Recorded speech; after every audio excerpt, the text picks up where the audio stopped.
28 জুলাই উদযাপিত হয়েছে বিশ্ব প্রকৃতি সংরক্ষণ দিবস। প্রাকৃতিক সম্পদ সংরক্ষণ, উদ্ভিদ ও প্রাণী জগতের সুরক্ষা, জীববৈচিত্র্য হ্রাস ও দূষণের মতো পরিবেশগত হুমকি সম্পর্কে সচেতনতা বাড়াতে এই দিনটি পালন করা হয়। বাংলাদেশের প্রাণ প্রকৃতি নিয়ে দীপ্ত সংবাদ ধারাবাহিক প্রতিবেদন প্রচার করছে। আজ রয়েছে রংপুরের এক বৃক্ষ প্রেমীকে নিয়ে প্রতিবেদন।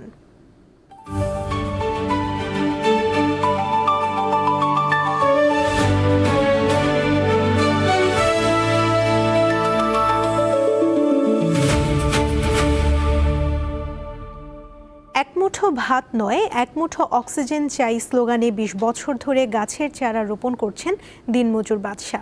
রংপুরের পীরগঞ্জের বাদশা মিয়ার রোপণ করা গাছের ফলের স্বাদ নেন এলাকায় সর্বস্তরের মানুষ। গাছের ছায়ায় বসে প্রাণ জুড়ায় পথচারীরা।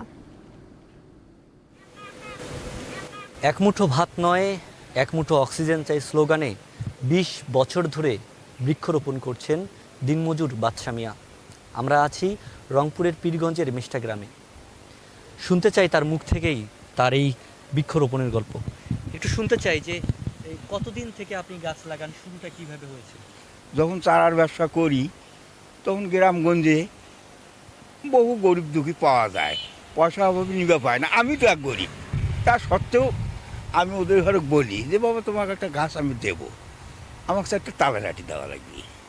হয়তো তারা সংগ্রহ করে দেয় বা দিবে চায়, আমি একটা গাছ গাড়ি দিই। এইভাবে গাঁতি তখন আলাদায় আমি নতুন বাড়ি পাই ছেড়ে দেই, জুম্মা ঘরে দেই। সরকারও বলে যে গাছ লাগাও, দেশ বাঁচাও। আমার তো পরিধান নেই, আমার কোনো সম্পদে দেখছি না তো ওর বাড়ি।